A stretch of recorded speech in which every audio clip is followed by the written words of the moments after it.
میرے دوستو، انسان کو کل عقل بھی مل جائے تو پھر بھی اللہ کی حکمت کا وہ احاطہ نہیں کر سکتا۔ رب کریم کو زیادہ پتہ ہے کہ ہمارے لیے کون سی چیز بہتر ہے اور کون سی چیز ہمارے لیے نقصان کا باعث ہے۔ اللہ تبارک و تعالی کی حکمت یہ چاہتی ہے کہ میرے بندے پریشان نہ ہوں۔ رب یہ چاہتا ہے کہ میرے بندے کسی جگہ پہ بھی دقت اور پریشانی کا شکار نہ ہو۔ تو اللہ تبارک و تعالی نے راہ اعتدال اختیار کرنے کا حکم ارشاد فرمایا کہ تم اعتدال کے رستوں پہ چلو، معتدل زندگی گزارو، افراط و تفریط سے بچو۔ آج جس معاشرے میں ہم وقت گزار رہے ہیں، اس معاشرے میں ہم اس بات کو سمجھنے سے قاصر ہیں کہ اصل ہمارا مسئلہ کیا ہے۔ ہمارا اصل جو مسئلہ ہے اس کی شناخت ہمیں کیسے ہوگی اور ہم پھر اس تک رسائی کس انداز میں حاصل کر پائیں۔ ہم ہمیشہ اپنی آمدن بڑھانے کے چکر میں رہتے ہیں، ایک کام اور شروع کر لیں، پارٹ ٹائم جاب شروع کر لیں، کوئی سائیڈ بزنس اس کا آغاز کر لیں۔ ہماری جو دوڑ لگی ہوئی ہے وہ لگی ہے کام بڑھانے میں، آمدن بڑھانے میں، حالانکہ اسلام ہمیں یہ کہتا ہے کہ تو آمدن بڑھانے کے چکر میں نہ پڑ، اصل بات یہ ہے کہ تو اپنے خرچے کنٹرول کر۔ تنگ انسان وہ نہیں ہوتا جس کی آمدن تھوڑی ہوتی ہے۔ یہ توجہ کیجیے گا میری بات، یہ قیمتی بات ہے اور گفتگو ساری کا لب لباب ہے۔ تنگ بندہ وہ نہیں ہوتا جس کی آمدن تھوڑی ہوتی ہے، اصل پریشان وہ ہوتا ہے جس کے خرچے زیادہ ہوتے ہیں۔ اور ہمارا جو روزمرہ کا نقصان ہو رہا ہے نا، وہ آمدن کے معاملات میں نہیں ہو رہا۔ بنیادی نقص جو واقعہ ہو رہا ہے وہ یہ ہے کہ ہمارے اخراجات زیادہ ہیں اور وہ اخراجات کسی اور نے نہیں بڑھائے، وہ خرچے ہم نے خود بڑھا لیے ہیں اور اب ہمیں اس کا نقصان بھگتنا پڑ رہا ہے۔ اور اگر آپ صحیح معنوں میں ٹٹولیں تو جو بہت امیر لوگ ہیں وہ تو ان خرچوں سے بچ گئے۔ میں نے بہت سارے ایسے ختمات میں شرکت کی ہے، میں بہت ساری ایسی جگہوں پہ گیا ہوں کہ جہاں لوگوں نے بڑا مختصر سا ختم دلایا ہے تو ہو گیا ہے ختم۔ ختم کے معاملے میں کب کسی نے پابندی لگائی ہے کہ اس میں 200 آدمی شریک ہوگا تو تب یہ سال ثواب صحیح ہو سکے گا؟ کون کہتا ہے؟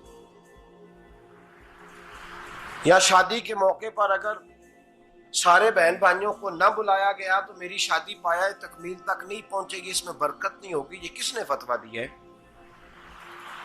معتدل زندگی کا اسلام حکم دیتا ہے۔ میں پڑھ رہا تھا کہ ایک بہت بڑا صدر ہے، غالباً سوڈان کے صدر کی بات ہو رہی تھی، تو اپنے بیٹے کی بارات لے کے گیا تو 4 لوگ گئے ہیں بارات اور 15 لوگوں کا اس نے اہتمام کیا اپنے گھر میں کھانا کھانے کا۔ تو کیا شادی ہو گئی کہ رک گئی؟ تو بھئی راگ الاپنا اس بات کا کہ بڑی پریشانی ہے، کوئی سائیڈ بزنس شروع کیا جائے فلان جگہ فلان جگہ فلان جگہ، تو اصل معاملہ یہ ہے کہ پہلے ایک بندہ کماتا ہے تو پھر بھی گھر ہی چلتا ہے، پھر بڑا بیٹا ساتھ شامل ہوتا ہے تو پھر بھی گھر ہی چلتا ہے، پھر منجلا بیٹا شامل ہوتا ہے تو پھر بھی گھر ہی چلتا ہے۔ جو رونا دادا جی رویا کرتے تھے کہ بڑی مصیبت ہے، بڑی مشکل ہے، گاؤں میں رہ اکیلے ہوتے تھے اور وہ 5 بچوں کو اور 4 بچیوں کو وہ پالتے تھے، تو جو وہاں پریشانی تھی وہی آج پریشانی شہر میں آ کر پڑھ لکھ کر موٹی تنخواہ لے کر وہی پریشانی ہمیں ہے۔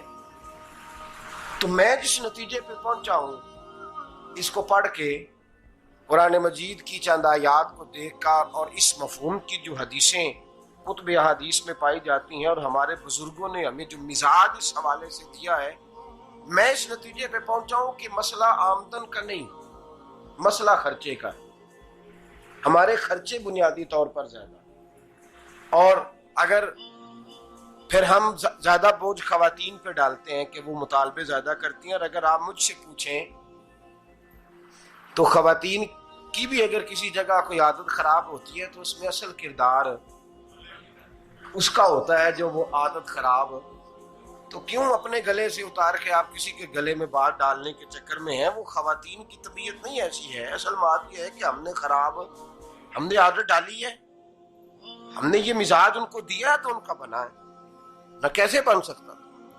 تو اعتدال جب تک زندگی میں نہیں ہوتا، پانی پیاس بجھاتا ہے لیکن ایک گلاس ہی ہو تو پیاس بجھاتا ہے، بالٹی کو منہ کو لگائے گا تو کپڑے بھگو دے گا اس کے.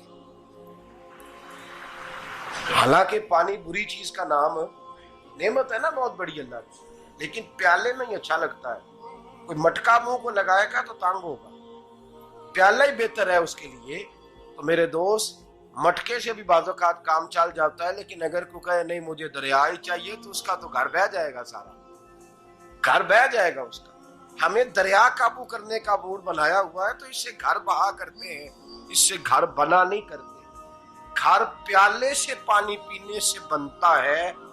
اگر تو دریا پہ قبضہ کرنے کا موڈ بنائے گا تو گھر بنے گا نہیں، گھر بہ جائے گا. آگ نہ ہو تو کھانا پک نہیں سکتا، لیکن ہلکی آنچ سے کھانا پکتا ہے. اور اگر آنچ تیز کر دی جائے تو جی قرینے قیاس بات کر رہا ہوں، میں عقل سے ماورا نہیں کر رہا. قرینے قیاس سمجھانے کے لیے مثالیں دے رہا ہوں. ہلکی آنچ پہ کھانا پک جاتا ہے اور آگ تیز ہو تو کھانا جل جاتا ہے. تو کھانا اتنی دیر کھانے کے قابل رہتا ہے جب تک وہ ہلکی آنچ پہ پکتا ہے. تو جتنی مرضی تو کہتا ہے نہیں میرا گزارے نہیں، آگ تیز ہونی چاہیے، تو میاں جل جائے گا، جل جائے گا. ہوا نہ ملے تو سانس نہیں آتی، ٹھیک ہے؟ آکسیجن نہ ہو تو سانس، ہوا نہ چلے تو گزارا نہیں ہوتا. لیکن اگر تیز جلے نا،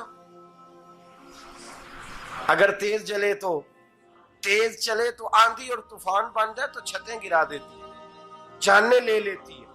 ہم ہیں طوفان کے چکر میں، ہم ہیں دریا کے چکر میں، ہم ہیں بڑے لاؤ کے چکر میں. تو میاں ہلکی آنچ ہی اچھی ہے، یاد رکھ. اور ایک گلاس پانی کا اعتدال سے ملتا رہے تو وہی ملتا رہے، ضرورت کے وقت وہی بہتر ہے. تو پورے دریا پہ قبضہ کرنے کا پروگرام نہ بنا، تانگ ہو جائے گا. اور میرے عزیز یاد رکھ، ہوا سانس لینے کے مطابق ملے تو وہی اچھی ہے، جو سانس بند کرنے پہ آ جائے وہ ہوا اچھی.